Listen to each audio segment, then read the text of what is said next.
is going on, people of the internet? This is Xiagax here, coming at you with some Battlefield 4, and I've got my new series here, Story Time. Basically going to be letting you know stuff about me, or basically letting you, or helping you get to know me a bit, so that you can kind of understand what kind of person I am. Couldn't exactly pick what the first thing I wanted to talk about myself was.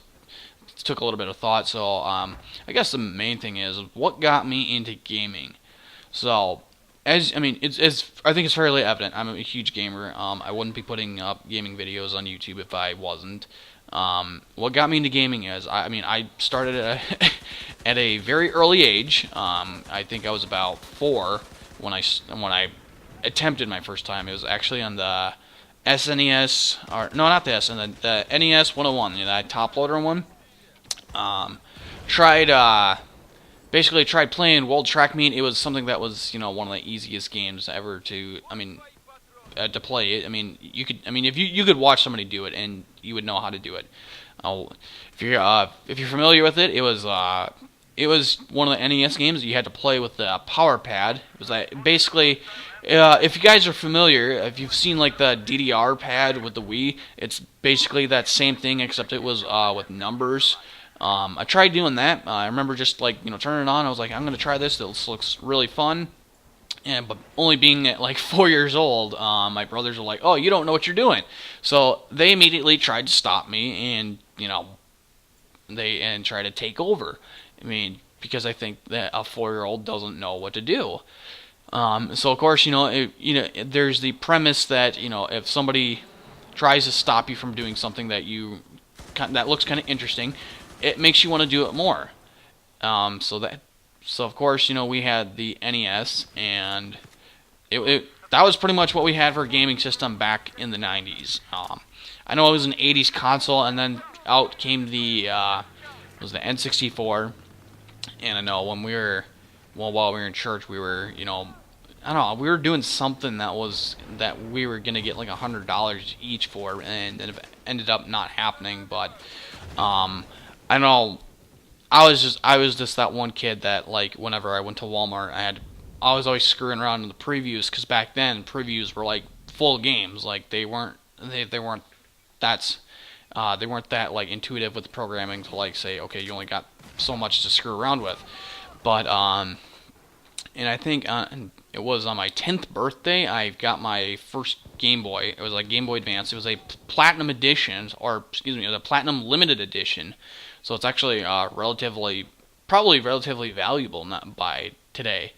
The problem with it is that my parents they're the type that they want their kids out and about outside getting fresh air more than anything. They think that video games are kind of a waste of time.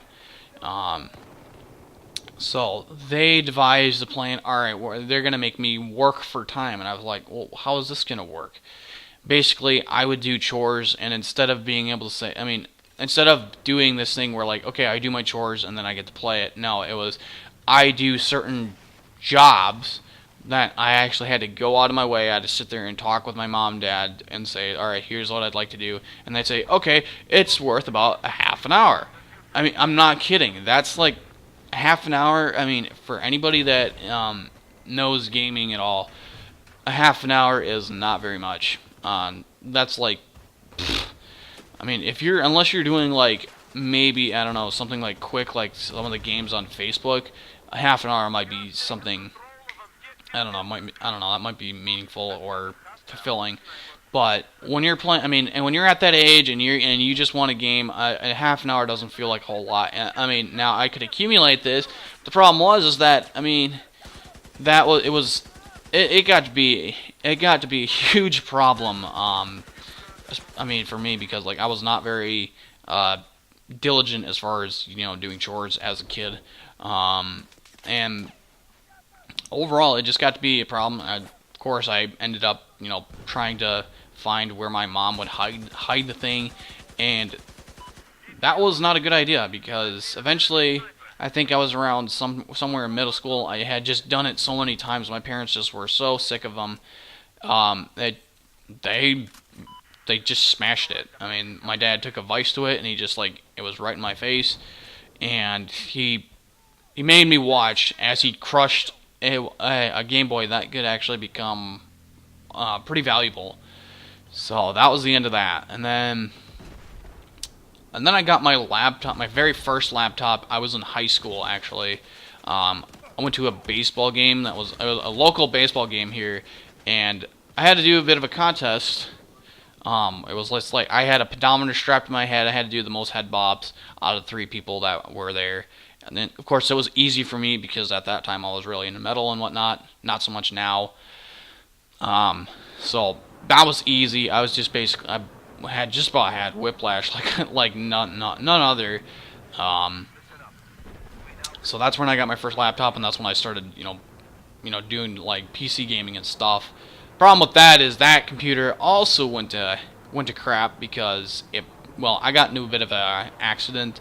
It wasn't a serious one. Somebody cut me off. I was on a slick road. I drive a moped, and of course I lose my center of balance, and it was not particularly fun because the first thing that went down was my computer bag, and that hit the ground pretty hard. The computer itself on the exterior did not appear to be damaged, but it sounded like from what happened is the motherboard got smashed, and I couldn't use it until I got a new one, which sucked because I didn't have very much money in my name at that point in time. At that point, then, that's when I think it was a couple years down the road, I got my 360. That's when I started really getting into the gaming, and especially on YouTube. I would have to say, though, particularly, probably with me, my Xbox, that's been the most fulfilling, just because I haven't had anybody telling me, no, you can't play this, you can't. There hasn't been really anybody to stop me, which that's been nice. Not to say that I do game within reason. I'm not like some of these people that they'll play 12 hours at a time. No, that's not me. I can maybe go 5 hours at one given time, and I gotta take a break. 5 hours, that's a lot to me. On heck, even on RuneScape. I think how I started on RuneScape, that's another story, because I think that's pretty much more of a lot bigger story to me. As far as like my favorite games, obviously they've been shooters. And of course the Mario games. Those have been like a lot of the big ones, but like Nintendo hasn't really stood out with me very much. Especially nowadays, it just kind of seems to get oversaturated with Mario, which is fine. But overall, gaming has been a huge hobby for me. But since right about now, it's really all I got. Of course, that's what I'm gonna be doing. If I had somebody in my life, I would. That would probably change the way things work with me. I'm not saying that I would just leave gaming forever, but I don't know. Who knows? We'll see what comes along. But yeah, I definitely think that not only gaming is a good thing because it can actually prove to be a good pain reliever. There's been scientific studies with it and whatnot, and not to mention it. Gaming has also kept me away from a lot of the mad stuff that a lot of people do around my age. I'd say coming out of high school, going into college. I know, a lot of quote unquote friends of mine in high school. They'd go out, partying and drinking and whatnot, and that wasn't something I really wanted to get involved with because I just knew nothing at that age happens. You go out as a kid, you start drinking, you're gonna get caught, you get in a bunch of trouble. And I've never been, a real drinker, just because I've had bad experiences with it. But that's another story. Overall, it has definitely been a huge, it's been a huge thing in my life, just because it's kept me from doing a lot of bad things in my life. And I actually do appreciate it. Now, I'm sure that's not the only contributor, but you get the idea. But overall, I feel that not only that, gaming is something that people can actually get together and they can actually do. You don't have to just be competitive. And overall, I think it's pretty much all I have for it. So if you guys like this video, Be sure to leave a like in the like box, leave a comment if you like. Be sure to follow me on Facebook and Twitter, and subscribe for more videos from yours truly, and I will definitely be seeing you guys later. Thank you all for watching, and may God bless you all. See you all later.